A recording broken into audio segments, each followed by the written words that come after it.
اعوذ باللہ من الشیطان الرجیم بسم اللہ الرحمن الرحیم۔ ناظرین، انسان حیوان ناطق ہے اور اسے اللہ تعالیٰ نے صرف مخلوقات پیدا کیا ہے اور اس وجہ سے اسے بولنا بھی سکھایا ہے، اور اس چیز کا ذکر اللہ تعالیٰ خود قرآن پاک میں کرتا ہے کہ سورہ رحمان کی پہلی چند آیات میں الرحمن علم القرآن خلق الانسان علمہ البیان، کہ ہم نے انسان کی تخلیق کی اور اسے بولنا سکھایا۔ اور یہ اللہ تعالیٰ کا بہت بڑا انعام ہے کہ انسان ایک دوسرے سے واقف ضمیر بیان کرنے کے لیے اپنی زبان کا استعمال کرتا ہے، اور اسے جو سکھاتے ہیں ایک تو اللہ تعالیٰ سکھاتے ہیں اور اس کے بعد پھر اس والدین اسے سکھاتے ہیں، لیکن اس سیکھنے کے عمل میں اگر کچھ نہ کچھ کوتاہیاں رہ جائیں تو یہ چیزیں انسان کے ساتھ بعض دفعہ ساری عمر اس کا حصہ بن جاتی ہیں۔ ان میں سے صرف دو کا میں ذکر کروں گا کہ ایک تتلانا، کہ جب انسان توتلا بولتا ہے جسے آئیڈیو گلوسیا کہتے ہیں، کہ کسی لفظ کو مثلا ٹے کو تے بول دینا، رے کو لام بول دینا، اس طرح بچے اکثر جو ہے شروع کے دنوں میں تتلاتے ہیں، اور یہ چیز ایک قدرتی امر ہے، فطری امر ہے، لیکن جب ان کی عادت کا جب یہ مذاق اڑایا جائے گا، جب انہیں اس بار بار ٹوکا جائے گا، جب محفل میں ان کے ساتھ اس طرح کا نامناسب سلوک کیا جائے گا، تو بالآخر ان کے اندر ایک ہچکچاہٹ پیدا ہو جائے گی، اور ان کی ایک شخصیت کا یہ تتلاٹ جو حصہ بن جائے گی۔ بچوں و احمق لوگ جو ہوتے ہیں اور مخبوط الحواس جو لوگ ہوتے ہیں، ان میں چونکہ توجہ مرکوز کرنے کا عمل جو نسبتاً کم ہوتا ہے، اس کی صلاحیت کم ہوتی ہے، اس لیے زبان کی حرکت اور صحت تلفظ کی طرف وہ دھیان نہیں دیتے، اور جو منہ میں آتے ہیں وہ بولتے چلے جاتے ہیں، اور وہ تتلاتے ہیں، اور بعض دفعہ یہ زیادہ جب بڑھنے لگتا ہے تو وہ بڑی عمر میں بھی ان کا حصہ ہو جاتا ہے، اور اس کو شروع میں اس کی اصلاح کرنی چاہیے، لیکن اس انداز میں کہ بچے کی شخصیت جو ہے متاثر نہ ہو، اس کی عزت نفس جو ہے مجروح نہ ہو، بلکہ مشفقانہ انداز میں آہستہ آہستہ اس کی تربیت کرتے ہوئے اسے اس عارضہ سے چھڑانے کی کوشش کرنی چاہیے۔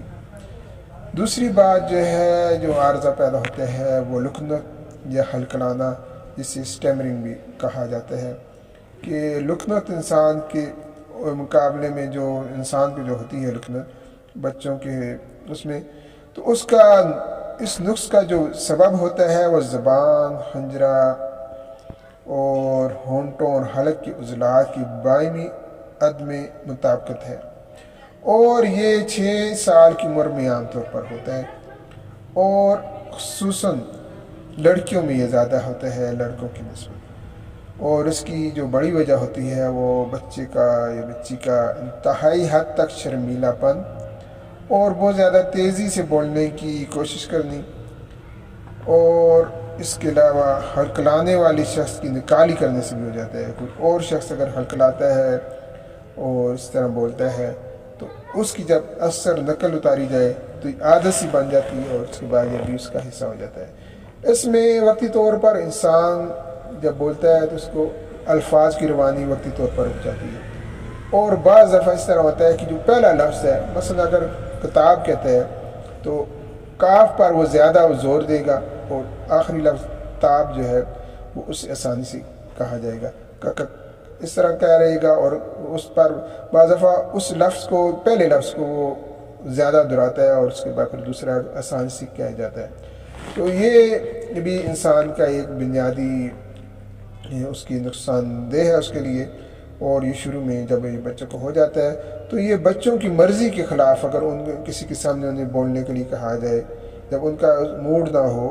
اور مہمان آئے ہوئے ہیں تو ان کے سامنے نمائشی طور پر انسان کہہ دیتا ہے جی فلاں نظم سناؤ، پوئم سناؤ، یہ سناؤ، تو اس سے بھی یہ بچے میں جھجک پیدا ہو جاتی ہے، اور یہ چیز اسے بالآخر ہلکلاہٹ کی طرف جو ہے وہ لے جا سکتی ہے۔ اور اس لیے بچے کا مزاج دیکھنا چاہیے، اس کی عادات دیکھنی چاہیے، اس کا موڈ دیکھنا چاہیے، اور اس کے بعد ہی اسے دوسروں کے سامنے اس طرح کی پریزنٹیشن دینے کے لیے کہا جائے۔ اور اس کا حل یہ ہے کہ بچے کو علیحدہ کمرے میں اٹھا کر اونچا بولنے کی عادت ڈالنی چاہیے، اور بلند آواز سے اسے پڑھنا چاہیے، گانے کی صورت میں، ترانے کی صورت میں اسے پڑھنا چاہیے، اور اس کے ساتھ ساتھ وہ توجہ کے ساتھ اور غور کے ساتھ الفاظ وہ پڑھے اور سنے، تو یہ بھی اس کے لیے بھی بہتر رہے گا، اور علاج کی مدت اس کی کم ہو جائے گی، اس سے جلدی سیکھے گا۔ تو اس لیے یہ دو عادات ہیں، جو کہ ایک تتلانا اور دوسرا لکنت، یہ اکثر بچوں میں پیدا ہو جاتی ہے۔ والدین کا یہ فرض ہے، اور والدین سے زیادہ کس کا فرض ہو سکتا ہے کہ انہیں بچوں کی اصلاح پر توجہ دینی چاہیے، ان کی تربیت پر توجہ دینی چاہیے، اور اگر یہ اس نقائص ان کے اندر پیدا ہو جاتے ہیں تو حکمت کے ساتھ، تدبر کے ساتھ اور شفقت کے ساتھ آہستہ آہستہ ان کی اصلاح کرتے ہوئے اس سے بچے کی جان چھڑانی چاہیے، کہ بچے تو جنتی پھول ہیں، اور یہی انہی میں ہماری شخصیت کا عکس جو ہے، والدین کی شخصیت کا عکس بچوں میں نظر آتا ہے، اس لیے ان پر خصوصی توجہ کی ضرورت ہے۔ اللہ تعالیٰ ہم سب کو اپنی حفظ و امان میں رکھے۔